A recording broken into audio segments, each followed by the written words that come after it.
Good morning for those that are watching us in the morning, and a very good evening for those that are watching us in the evening. Once again, my name is Sarah Nankunda, and I'll be your host for this wonderful show. Please of add Captain that sad name. Creative. Add that sad name. Jongeremu. So my co-host wants me to introduce myself with all my three names: Nankunda Sarah Aimar. Yeah. And I'll be your host once again. It is a pleasure to come back to Captain Creative. We thank you for loving us. We thank you for subscribing. We thank you for the comments. You guys have been wonderful, have been amazing.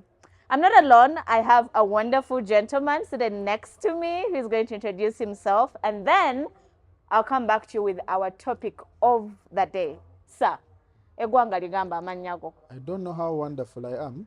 You are. I've said it. Yes, since that again. Ladies and gentlemen, my name is Douglas Karunji, a hustler, aka the Duke of Hustlers. The Duke of Hustlers.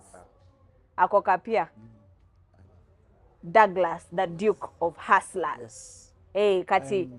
I'm business oriented. Business oriented. I deal in electro gaming gadgets, PlayStation games, repairs, accessories, phones, the accessories and laptops. Okay, Douglas asazeewo atuyiseemu mu kalango ku show naye tujja koma tukuba akalango kafaako mututegeere bulungi buli atudde ku mmeeza eno hustler. Ladies and gentlemen, our conversation this evening or this morning or this afternoon, depending on where you're going or what time you're going to catch us on.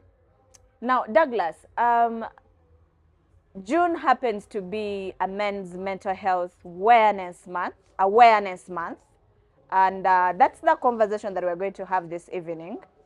You know, we are going to understand more about the mental health of men. And what is funny, when you do the research, because numbers don't lie, 6 million men are estimated to be affected by depression each year. Suicide rates among men are also significantly higher than among women, with men accounting to 79% of all suicides. Actually, 79% men succumb to suicide. Now, this is where I'm going to pose a question to you first and foremost. What, in your own understanding, what would you break down as mental health? first of all, we are not speaking as experts. No, we are not. But we are people that are concerned just like any other member of the society. Absolutely. We find ourselves that it's affecting omuntu omo, Affecting omulala. all of us. If we pay a deaf ear onto something, later on it will catch up with us. There is always the phrase that is used in politics that ebyobufuzi tebinkwatako. Naye you end up also testing the wrath of politics, yes. So if we do not pay attention to mental health, somehow it will catch up with us, excuse me. So we're to know that these things with a very keen eye, a very serious angle of modest. Why? We've really neglected men. A man will be depressed for 6 years, and we shall really get to give attention to it in the 10th month of the 60th year. Nkademu amagezi gazi. Nti emyaka gino 5 n'emyezi 9 tuyinza obutamuwa attention, tuyinza obutakifaako, and then at the very peak of it ng'omuntu agenda kwetta. Otandika kifaako. Kabe kasinge nga amaze n'okwetta. That is when we give it attention. Kale twamulabanga yapaakinganga emmotoka n'agimalamu essaawa 2 nga talina gy'alaga. Yabeeranga ku simu n'ayogera yekka. Yatambulanga anyeenya omutwe. What have we done to help these people? Right. We've really helped children. We've had advocates of children, advocates of mothers, advocates of women in business, single mothers, the elderly. We've neglected men. Men have really been left out. But remember, the driving factor into the existence of society, or the engine of the existence of society, are the men. That's If true. men do not play their role right, we are Society is broken. doomed Now, as a for me, society. that's where I want to come in. I want to put a disclaimer out that I am a therapist, actually. And among many things I do, I advocate for mental health for men. And I will tell you that most of the people that I deal with, I don't like referring to them as patients, but most of the people that I deal with actually happen to be men that are below the age of 30. So for anybody that probably, we keep saying mental health, mental health. What is mental health? Mental health, we are in a simplest term, in a layman's language, it is a condition that you wake up and you do not feel the essence of existing. Ng'owulira toyina ky'oyagala kukola. You wake up in that state of saagala na kuyimira abweru, saagala na kugulawo mulyango gwange. I don't even want the light. You don't have the zeal to show up, whether for yourself or for anyone else. You are in a state of sadness, anxieties. Basically, you have no will for living. Nti ojja kwesanga omuntu agala nagamba nze just mpulira njagala kubeera mu nnyumba. Mpulira saagala kunyumya n'abantu. There is a time I wake up and I really do not feel like going to work. But I have to. You have to. Because, Why? I mean, at the end of the day, bills have to be paid. Bills have to be paid. Yeah. You have dependents. Yeah. People that are looking up to you. But you wake up and you're like, singa city sand again. Nandi sigadde mu kazigo. Just namwanda agenda kujja kubanja rent we. So men's mental health, I for one, I feel it has been neglected a lot. We have had all these organizations come up. And, they're fighting for the rights of mothers. They're fighting for the rights of a girl child. They're fighting for the rights of children, right for education, A, B, C, D to Z. But it is rare to find a focus on men. And I always pose a question of, we are striving to make, a safer space for the girl child. Yeah. But at the end of the day, this girl child has to exist with the man. You have to coexist with men. That is what I wanted to say also. Exactly. Niwesanganga, girl child, but you're preparing this girl child for tomorrow, for a life after 18 or 20 years. How best are you preparing their coexistence? The men, abana abobulenzi. Niwesanganga, we are advocating so much for the girl child. Trust me or not, if we do not advocate for the well-being of the boy child, we are bound to see more single mothers, we are bound to see more broken families, we are bound to see more high crime rate in society, because shift here, focus on to shift in the kumuwala. Omulenzi no tumusudde. And we are really forgetting that the earlier we tackle this issue, the better the society will be. There is something you said that I feel it's important for us to dwell on a lot. You said the more we put aside the men and put focus on the girl child, we are going to see a rise in single mothers. The more. We are going to see a rise in crime.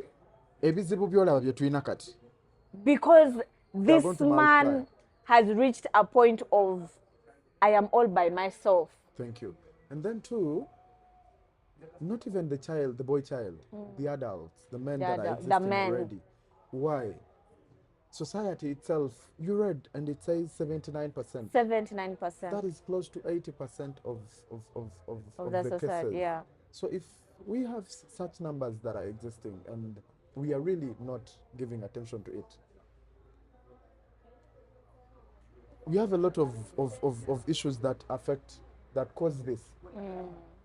let's look at That's actually what I some want now to some come of the and causes of what are the what do mental you health. think are the causes Mainly in men. of mental health in men? We have society. Society. There is that the male stoic. We really dwell onto it so much. Ono musajja ndi musajja no twali tukulaba bitugamba nga Ennume ekula bigo. omusajja takaaba and you would see omwana omuwala akaabye taata n'amusirisa musajja no Omwana omulenzi n'agwa ne wakaaba n'okaaba n'amukuba empi. Oli musajja okaaba biki? You get this person is really growing up knowing that And he's a child just men like the are girl. subjected to pain all through life. You understand? So ono agenda kula amanyi nagumira obulumi nagumira ebizibu nagumira kino kitegeera. You end up finding yourself Susan. So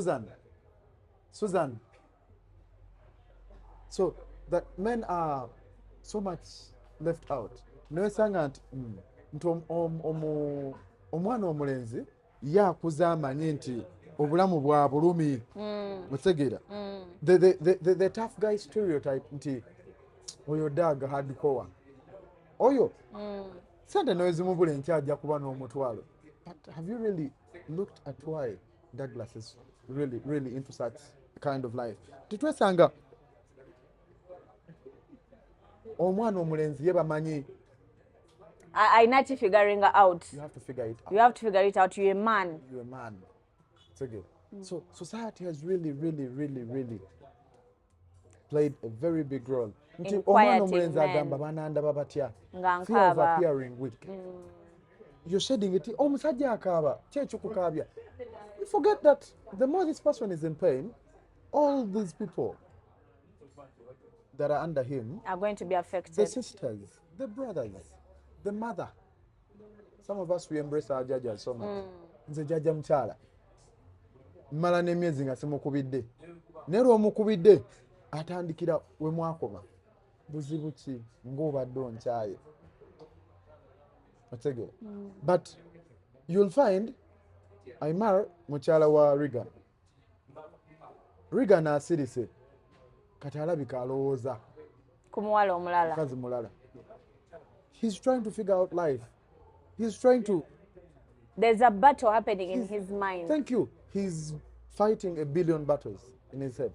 Omusajja watuukira ogamba nti mpanise ngenda kwetta. Manya he has tried He has tried to to survive. battle up all these things naye nga kikoze eki kigaanye. So tutunuulira nnyo society banandaba batya nga nkaaba. I'll appear weak before all these people. That is why you see some of them, they withdraw. And they find comfort in drugs, alcohol, sleeping around, because they've been isolated in a way. And this There is, isolation emanates. There's a story I found on Twitter. From family. Kiviira ddala. Emabega. Gyakulidde abantu bakuze nabo abantu bali around nti bamulaga nti omusajja you either figure it out or you figure it out. There is no any other alternative. Teri kyakuyiiya kirala kyonna. There's a story I found on Twitter, and I wish I took a screenshot of it. This man came and as an expert who has been in this field, I was hearing a different voice. Anyway, let me just give a context to it. So he came and said he has been married for 8 years. And in those 8 years, they have now 2 children. But he says he wakes up and for the last 2 years, he has fear of leaving his wife.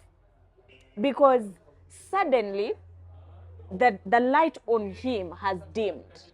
It is now all about the children. He doesn't remember the last time his wife looked at him and asked him, "How are you?" He doesn't remember the last time his wife held his hand. He doesn't remember the last time he actually embraced his wife and felt the presence of his wife.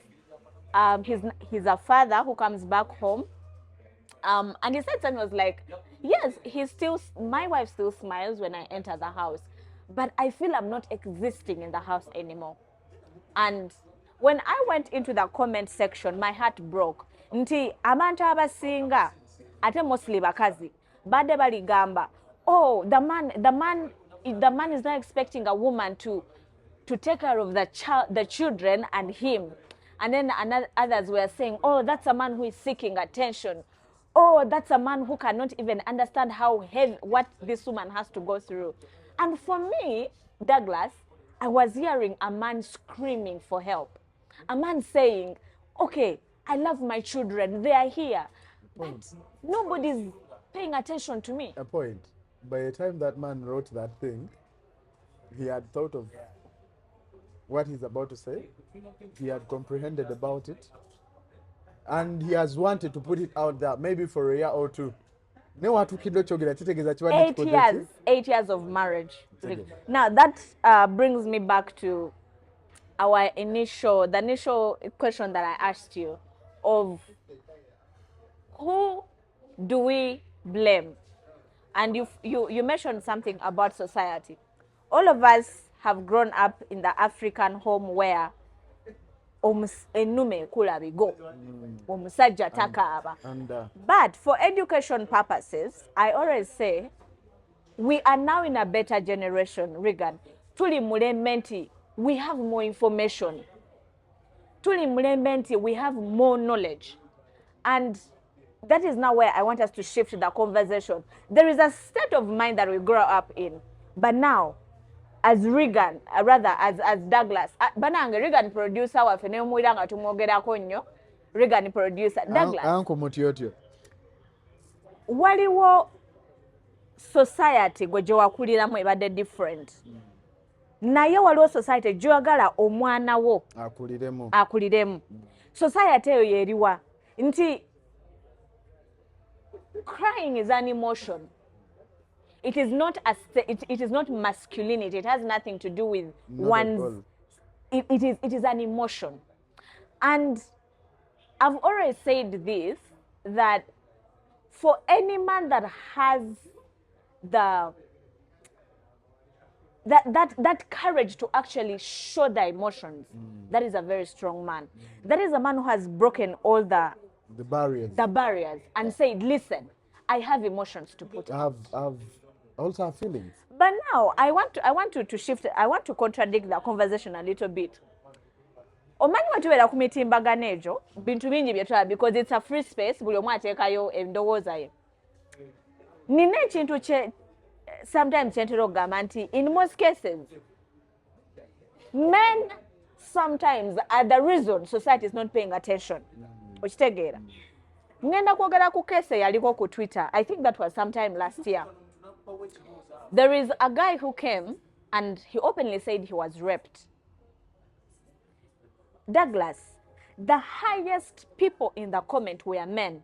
And most of them were saying this word, I also want to be raped.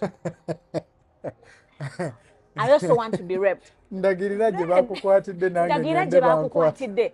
And then here is me, Aimar, who fights for the mental health of men. And my mind was confused. I'm like,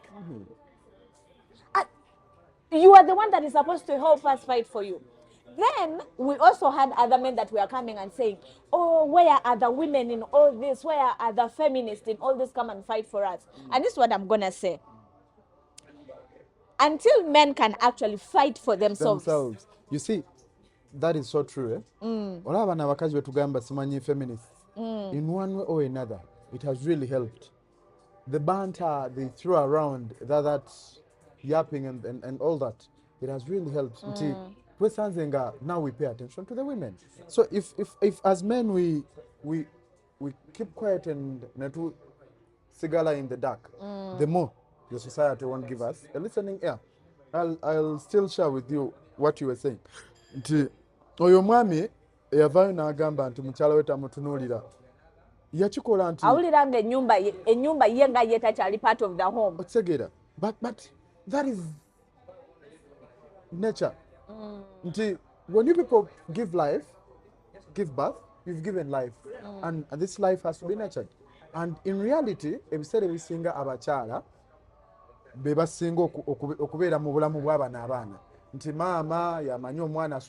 There was a meme that has been running around nga bagamba taata yagenze ku video omwana namubuuza mpozi oli mu kirasti.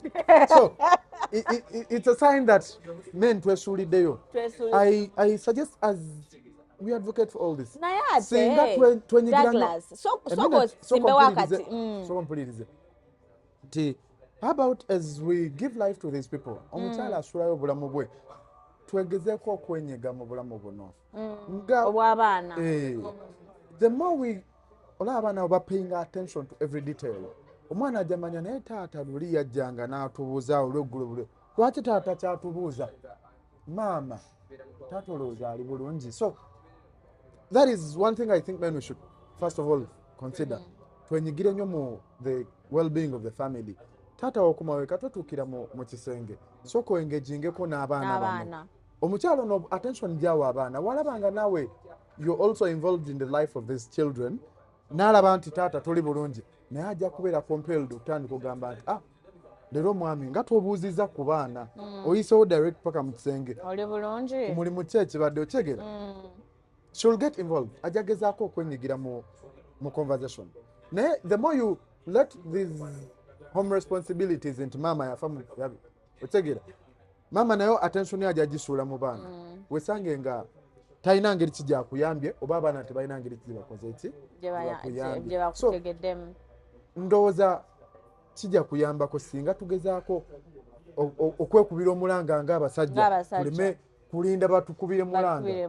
The more we talk about these things, the more we express our nekirala tuleme sirika. We were discussing about the causes of mental health in men. Health. We've talked of fearing to appear weak. We have relationship issues. Relationships zibavuga. Relationships left, right, center. Ate za Kampala zino zivuga. Relationships. We are always told Kampala is basically for business. Nonya love mu Kampala. Nonya said. No, in reality, si kituufu. Si kituufu. Yeah, that's true. We ought to find love everywhere. Yeah. But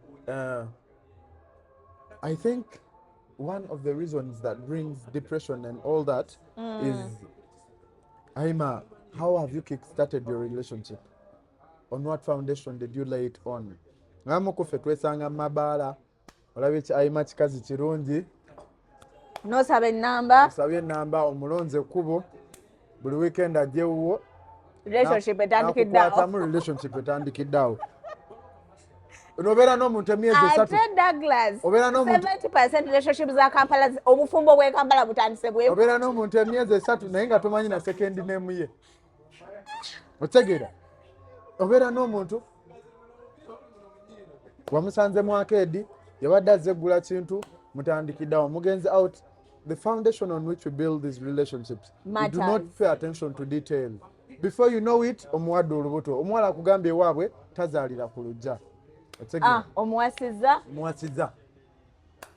family etandise zike 3 months into marriage tewamumanya. You didn't pay attention to the detail. Teyakumanya. Singa the compatibility that comes with relationships. Olaba bazadde bafa abedda.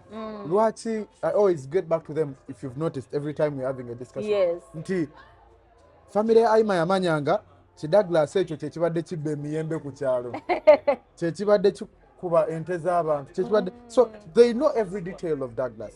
They've seen you grow up. They've seen you get to the person you are. Mama wa Aimar kumanyi nawe omanya family ye. You didn't need to do a lot. Because society knew who the child is. They know where they're sending their child. Thank you. Tinawe sanga nti omusajja yabeeranga musajja n'omukyala n'abeera omukyala nga detail yalingawo nti naye ennaku zino we do not pay attention to the details. We do not pay attention to the details. Really give it. Now, I want us to go back on the issue of relationship causing more mental health disorders in men. One thing I always tell my boys, you know how we talk about red flags, red flags, red flags, red flags? Douglas, I've always told my boys, the minute the woman you're dating, the girl you're dating, does not show you any space of safetyness as a man, run. Do not walk, run for your life. But also, At the same time, you hear the women saying that in most cases, these men already ozene that there's already a defense on you. There's already a wall built on you so high. Because Douglas, sometimes I am one of those women that I want to understand my man from inside to out.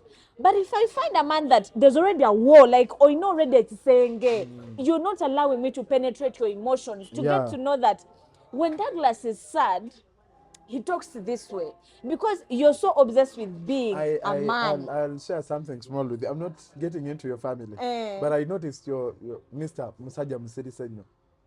How really do you tackle with? Now, Do you have that specific communication you have with him? No man is Omami Wanga communicating out.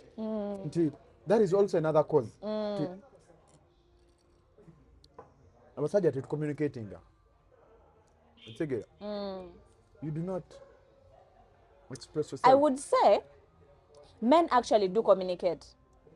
Men do communicate. Okay. However, men communicate when you create a space for them to. Thank you. But because remember, bachainaka na akantu ka society nume kula bigo. So I don't want to appear weak, or I'm trying to make Aimar fall for me. So I need to show the masculinity, the strong man.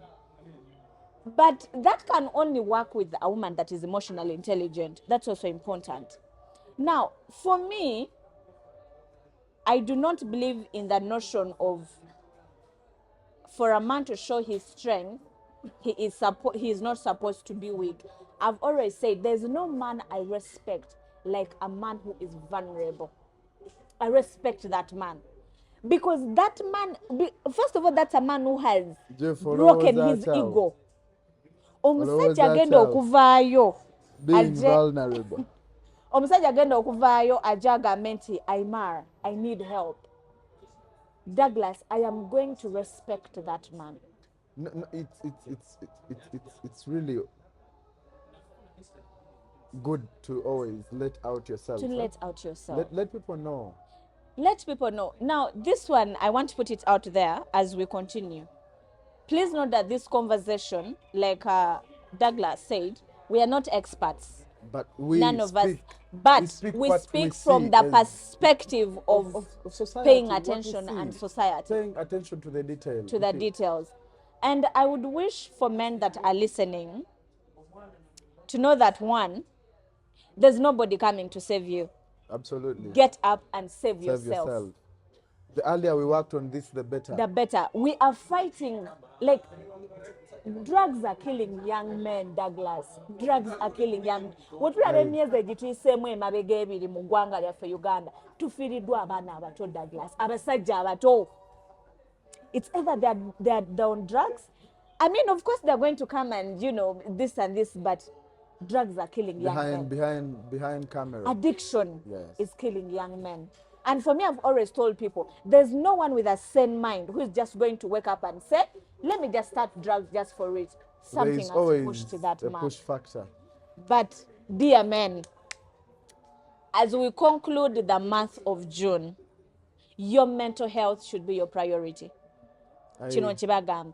Douglas, no one akola sente meka kunsi nga up here. You're not okay. Yeah, there's nothing you're going to do. Share with friends. Because they say health is wealth. I always share with friends, mainly my male friends. When you prioritize yourself, you're prioritizing everything. Everything. Trust me, Nenane Kamim Kena sharing auntie. When you prioritize a woman, you're bound to lose it all as a man.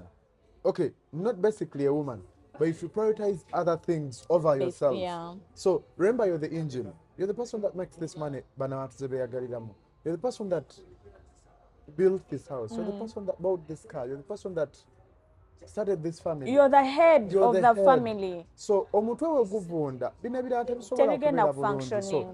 The earlier we realize this, the better. Netweterezanga abasajja nti wefeeko ng'omuntu. Toli bulungi. Find someone to confine in. Nature Douglas, chino ntero chigamba. I think one time I made a tweet. If you can go through my Twitter, I one time made a tweet and said, as a man, Douglas, how many times do you call your boys? Nga you've not called the Regans and the Jeff to just come and you know have banter, but calling your boys and be like, my guys, they don't jagala twogere. Regan, how have you been? What's happening? Oyo newomubuuza tali kugamba. No, kati olaba ekyo because in most Lwakuba, cases one time- abasajja musinkana mipiira muli ku bbiya naye mu bbiya eyo ogezaako Naye kati tegeera kati Jeff kankubule, Aimar. oli bulungi man. Let me tell you, Like, it be will your be very brother's hard for a keeper. man to call a fellow man. Remember, I'm also fighting my own battles.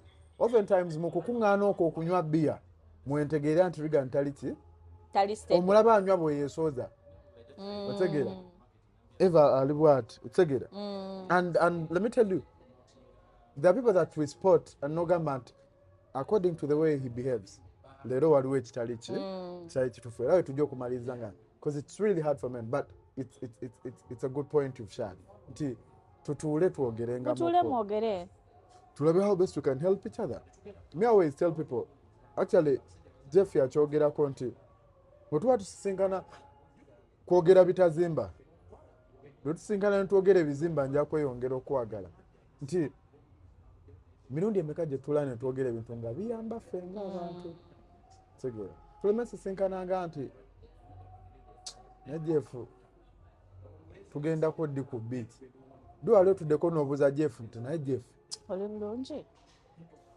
omaze ebbanga ki nga toyogera na mukyala, omaze ebbanga ki nga toli bulungi, omaze ebbanga ki nga tuyingiza mutwalo mu mpale. Such things Jeff will open out the more.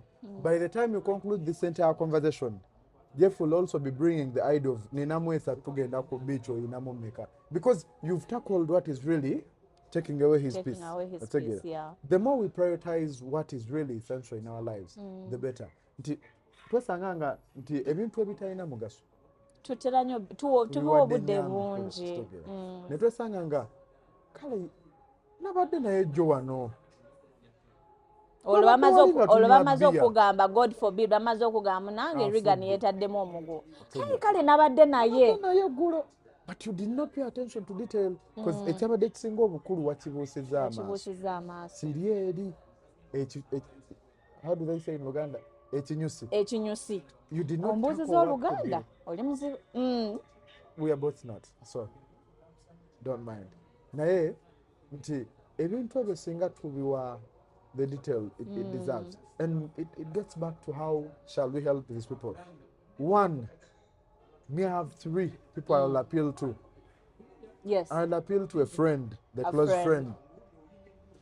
Let me tell you, you'll never call yourselves my friend if you do not pay attention to my detail. Njolaba walo neyonkubira oyo Regan oyo. Nemugasebo, message yange ng'ogizeemu after 8, 2 10 hours kiki. 10. Kyokka madamu atextinga oyanguwa. Kyokka nkumanya obeera ku simu. Buzibu ki nakunyiriza. Agamba muganda wange nnamu ebinsumbwa. Kati Kiki. tuyambaganye tutya. Tegeera. Pay attention to detail. Tolindanga just kyaliwo okumuyita mugende mulawo omupiira mugende mukole ki. Those small Mukubire things. nga maani nkubidde just tunyumyemu. Nyumyemu. Kitegeera. It will really, So, really help. the friends The you keep friends around. you keep around. Let them not be friends of beer. There is a friend of mine I one time confronted this very man. Namugamba oyo mukwano gwange naye buli wankubira oyagala tugende mu bbaala. Tonkubirangako ng'ombuuza ennyingiza yange eyimiridde etya. Tonkubirangako ng'ombuuza kyewali wangamba ky'oteekamu ssente tutuusewa. Tutuusewa. Naye gwe buli wankubira ongamba maani Tugende mu bbaala. paradayimu katuwo kasiki. Wenfa onanziika mu bbaala oba when becoming a homeless. Emikwano egyo gye gisinza okuziika bannaabwe. The friends we really, really call friends. Let's be the first custodians of who we call our friends. Nze kimpanya essanyu okulira nga esaatu gy'ogulidde Regan tegenda munyumira. Because you know the detail of your close friend, and it's so much with the girls. Mubeera mwemanyi nnyo ekitali kufa abasajja. Get to know your friends. Teweetaaga kumanya bingi. Manya the basics. Nti Regan oyo wabeera kasomula nga abuze ebbanga waliwo ekitali ki. Waliwo ekitali kituufu. Kitali kituufu. Be out and help. Two, partners. The partners you have. Gw'osuza mu nnyumba. Aimar, I'm seeing someone. But this is someone that will tell from the text I send them that I'm not right. Wow. to the responses I make. Era agenda okugamba kiba kituufu. That's again. In the third category, siblings. Family. Siblings, parents, they've really played a big role. Family. Bano basimanyi senga w'egyendi. They've really played. Ate we tufa bebasinga n'okulaga nti balumiddwa. Amabogo bebasinga n'okuleeta. That's really I really appeal to all of us as people. The earlier we paid attention to the men, the better. Kirumanyi okulaba omusajja myaka 45 yetuze omuntu. Those are things you should really be prioritizing. Ebintu kwetuga, yafude drug addiction. Okubeera otya n'omwami ewaka ne bagamba amaze ebbanga ng'ajja ku mulimu naye nga alaga kyokka nga buli lunaku musula mu buliri bwe bumu oba mubeera under the same roof as brothers. Okitegera. The earlier we pay details to these small things, the better. Because nze tojja kuŋŋamba nti otegeera mwami wo ng'omwami wo adda eka n'otamanya nti waliwo ekikyamu. I'll give you an example. The story I was telling you about. I read the story yesterday evening on Facebook. Oli abadde agamba nti yafumbirwa bbaawe. The guy depleted all his savings to finance their wedding. But after this, reality kicked in. He started taking soft loans to run the family. Kuba yali yeggyeko buli kikumi. So he started taking soft loans from work to run the family. Omwami ono neyesanga nga takyasobola kuwa mukyala bintu nga ababyetaaga. Enviiri eziba za mitwalo 10 amuwaayo 3 amuwa omutwalo gumu kitundu okulwaninga basics z'ewaka. Eyamulekeranga 5. Mukazi ng'agamba enviiri za mitwalo 2 mpadde mitwalo 4 jinga seeki jinnyambye ki. Naye yagambye nasalawo genda at least naabemu mu nviiri mu saloon. Agenda otuuka mu saloon gy'anaabira mu nviiri nga nzigale. So now moving across the road n'agenda mu nearby saloon bamunaaze mu mutwe. Omukyalo oli amusiba enviiri w'anadda. She will go back and plait her. So when she got to this salon, she found the lady that played working on some other lady. She was finalizing with this client that was around. So then she was like, okay, let me wait. Upon waiting, the client they were working on had come with a friend. So they were running a conversation and they were like, kitundu kino blah blah blah. Baba banyumya bawone yakayingira n'ayitawo mu SUV. Aba ayitawo omukazi n'agamba omwami oyo omulabye. Omwami oyo mwekubyeko okumala emyaka 2 naye omusajja aŋŋaanye. Buli bw'omusanga ku dduuka ewa mama Jindi mwekubako naye aŋŋaana. Ayina empeta alabika mukyala wa amwagala nnyo. Ono ali wano akola ki? Awuliriza ye mukyala gwe boogerako. Omukyala walabika amwagala nnyo. Omukyala walabika tamujuza. Banaye singa nfuna omukisa nampa obudde obumpuliriza bw'ati. I envy that woman mukyala we. You get?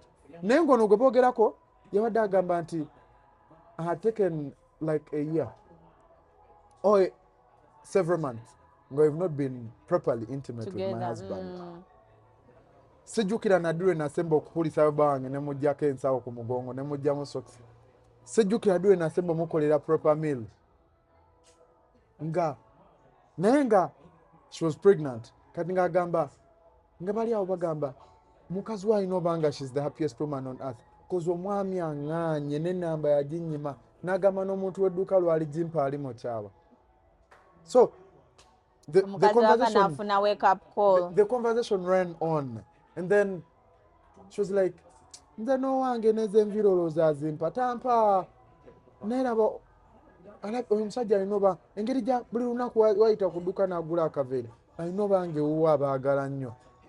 So kati ono bbaawe ng'amukubira essimu ng'amugamba nga ku saloon otera osibira enviiri toli mbadde nzize munnange nkubeesebeese osanga nyinza okubaako kenkwongerayo bamalirize envi namuga andi wano jangu wano wansi omusajja apaakinga emmotoka ono namulala nagamba lekera okunsiba nsooke ngende mwetege buto ndaba ali kujja eno aba agenda omwetege ono kwe kusituka omwami nagamba hani nzize ntule mu saaluuni nkubeesebese nga bakusiba enviiri. That is when these people get the shame. bulijjo ono bwedda ye mukyala wono ng'ate obwedda tumwogera. These people, they had even finalized with plating how they ran out. Nono mukyala asiba enviiri adda contributing ku mboozi. Long story short, she became guilty. Nagamba kale gwendaba nti tasaana talina kyakola ebweru bamwegomba of the small things he does, the way he respects his ring, the way he respects his marriage, so it gets back to our partners. Olowooza bbaawo takola kimala, but out there he's the best man. Mukyala wo olowooza si mulungi lwakuba yazaala abaana ebweru eriyo abamululunkanira. The earlier we paid attention to detail, that is my point, the better. Omukyala n'agamba nti bansibye enviiri nenva ewaka neŋŋenda omwami wange. I told him we passed by the supermarket. I used my own savings. I bought food. I made him the best meal he has ever had. I gave him the best he has ever desired. Until the next day, yali ava ku mulimu. Yadda n'ensawo bulijjo postinga ku status n'engatto. Well, and the reality is he had still taken a loan just to buy her this bag and the shoe. So the earlier we take care of our partners, a better home and a happy home we shall have. You understand? The earlier we give attention to the details, these men. Olaba just kumufumbira mmere ewooma enkera yadda n'ansawo. Imagine singa obikola buli kadde. It is the small things. I've always told Imagine people. Imagine singa omufaako every day. Mubeerawo ne mugamba nti ekikazi kyamuloga. Naye nga si ddogo. Ekikazi kimutuuza mu bbaafu ne kimunaaza. Buli waba akomawo n'alaba akalungi. Ajasooka alowooza mukyala because she minds about his mental health. A mentally stable husband. Is a happy husband. Mentally stable home. A financially stable home, a happy home, you shall have. Absolutely. A happy family you shall have. Not only where he stays with the wife and the children, but even the relatives, yourselves. The extended family. Yeah. The siblings, the more happy you'll be because the man is healthy. He's healthy. You know, has the reason to wake up and actually even our bosses at work, the more this person finds solace in working in your company, the more productive they shall be. They shall be. If they are really, really not happy at work, they are not happy. They are not going to produce. They will never be productive at all. Yeah. Mukanyagamba nti omusajja akoze emyaka 3 naye talina savings because he's not even having the possibility of planning for the funds he's making. He just thinks about how to get through the day. Not the future. You sit to work, but your mind is not projecting 10 years from now because you just want to have that enough in you to go through today. So he's not really planning. Yeah. Before you know it, Mugamba Tata teyatubeerera. What role did you play in the presence of your father? As we conclude, for me, my take home would be this. You talked about 3 important aspects or areas, and I'm going to talk about the same, but I am more talking about what role should these people play. 1, you talked about friends. If you are not a friend that calls a bro to say, yo, my guy, you've been quiet, are you okay? Let's meet up, let's talk. You're not calling a bro for football, you're not calling a bro for beer, you're not calling a bro for a woman. On that point, men, let's also learn to open up. Men, be the friend that your bro can easily open up to. Secondly, men, let me tell you, you being vulnerable does not take away the masculinity in you. Because according to the Bible, you are the head of the family. You are a leader. And you as a leader, you must be able to be in a space that you can lead mentally, emotionally, spiritually, and physically. So dear men, piling it up inside does not make you a man. As much as we are going to say Actually, yes, it makes you more or less of it a makes you man. more or less of a man. Yes, society has not favored you in one way or the other. That conversation, you can go through it in a whole year. But the change starts with you. I've always told people, you, Douglas, it takes Douglas to create a Because change I in might your even home. be here discussing about mental health, yet I'm mentally Exactly. unstable too. But the fact that you've actually agreed to sit in this And we discuss chair and about have it. this conversation, It's a kickstarting then point. partners, be a man. I'm speaking in my shoes as a woman because I'll never be a man. I'll always be a woman. If you are going for looks, as in you've seen a good physique, Coca-Cola bottle. Nkyogereko oba otyo kyogerako. Nedda tokyogerako. You're going for just looks, my brother. Mbadde We might nakikubawo. we might start putting the hashtag RIP. What am I trying to say? Look for a woman who is emotionally intelligent. By emotional intelligence, I mean, if you're still chasing a girl that does not want to hear you saying the word Rero Sirinam, run. Do not walk, run. I think Douglas, this is what I always tell some of my guys. No wobolina. Learn to say no. Just to pick the reaction of this person. Onomwala gwendige, because also depends. Aimar mwagaza chagala just one night stand, you're seeing a future, depending. But if you want to create a future with a person, some days learn to say no and see how do they react to that no. Are they going to throw tantrums immediately? Then they show you how they have other options. Yeah, that's always on tell you. people ndimufuna mpola. Oba oli mufuna mpola oba mufuna nyingi, omuntu gw'oli ku datinga y'omuntu enkya wonna omutaddeko empeta ng'omutadde waka. Do you want to come back home to that Because person? truth is, reality kicks in the moment you're two. It does. This hullabaloo of dating, Date going a out person. on Date a person reality that kicks in once you're when it's just you two and the world is wedding. not watching. Thank you. Relationship tezitambuliza ku Snapchat, ku Instagram, guys. Instagram and Snapchat and whatever, no, that one we call it social media footprint. But ewaka ng'enzigi zigaddwawo The Douglas. blueprints behind closed doors. Nga teri cameras. Ask yourself, do I want to spend the rest of my life with this person? And then lastly, the families. Bantu bange kino kangezeeko kyogera mu Luganda. Bulijjo ne bw'owulira Oluganda lwo. Family zaffe. Banange.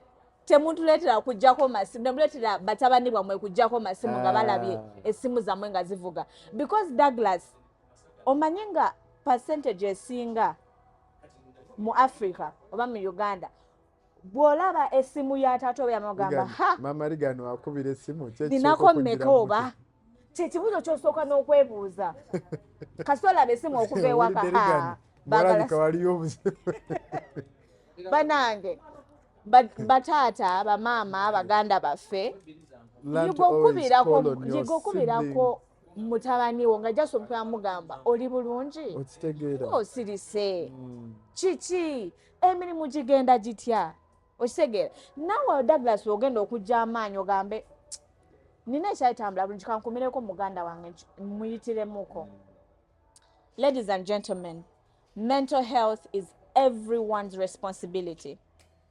It is not society, because you are the society. The change starts in your home. The change starts in your personal life. Dear men, only you can break the stereotype. You can break the stigma around men do not cry. Because at the end of the day, you are human, you have emotions, you need help. Asking for help does not make you weak. It makes you a stronger version of yourself. Yeah. You want to create a home that your son it basically builds wants you to up see. To be better. To be better. Yeah, and sometimes let's not do things just for us. Think about those that are coming after you. Woba gwe werowoozaako wekka omwana gw'ogenda oleka bamugaye taata yafa kino taata yeetuga. Do you know what perception this child will have? That's true. Wosanga nti ogenda balekera trauma nti they think either genetic or it's something tubiyita nabidi simanye emizimu gyegindi no wasanga nti omwana ajalowooza nti omusajja alina ayita mu mbeera bwetyo amala so I've always told the earlier we people, tackle it the better. I've always told people, let us be better parents than what we probably some of us had. Yeah. By being a better parent, create a home that is safe, that is loving, a home that has God. Kanchogereko ekyo katono nnyo, Douglas, twefudde nti omulembe gwaffe twefudde nti we are very woke. A lot of us, we still sit and debate about God, but this one I'm going to say it without fear or favor. Dear man or woman, kino kyensobola obagamba. Yeah, whichever religion you practice. Whichever religion, please, know God. Banange, I mean, Douglas, today okumavivi tusabe. Nebo bamusamize. Okyobusamize sikimanyi kuba sikigendangamu. Mu religion yange nsinza Katonda ali mugule yampa obulamu okusa. Amina. And no, let's leave the jokey side of it. Yeah. But what we mean, let's have that supreme belief. Have supreme belief. Know that there is one who created you. Yeah. And one who created you will always have a solution for you. Thank you. Always have a solution for you. Yeah. But above all, seek help. Douglas, at the end of the day, no man is an island. Thank you. Every one of us, we need another to hold us somewhere. Buli omu yetaaga amukwatako. Kyovula no olowooza singa nti everyone, there was a man who has an island. I always say President Yandiet has advisors. And this has nothing to do with politics. Yeah, those even the most powerful man. Those some presidents advise their advisors. Even the most powerful man on earth, there's a reason aina mutambulira ku lusegere. Have the friend you can call and say, man, I think ndi kumpi kukola chesitaina kola. Ostegere. Musimyo Douglas, nti woba olabanga I'm about to take this pill or I'm about to get this rope. Do you have a number you can call? Najja nagamba man tochikola. Tuchogereko. Men, fight for each other, fight for yourself. Create healthy spaces for each other. But above all, men or women, mental health is everyone's responsibility. We all need each other safe. We all need each other to be able to prosper. Ladies and gentlemen, it's been a wonderful conversation. I have enjoyed conversations with you. We should do this more often. Please go and subscribe to Captain Creative. Go and subscribe to Captain Creative. We have a lot of conversations taking places there. We are excited to follow this conversation. Go on the YouTube, go on our TikTok pages. TikTok, YouTube, Facebook, Twitter. Riga producer tanaba kuyiga kozesa Twitter. Obuzibu bwe buli bumu wa military nnyo. Nenga producer tugenda muyigiza kozesa Twitter nawo mutusange. One thing I always something I want to share. One thing I always tell people. We are not the most intelligent people. But whenever we have such discussions, we expect you to pick the good side of it. Do not we have offended. No. It's okay if they feel offended. But we are sorry. Do not we are not no. Sorry. Do not criticize without giving your opinion.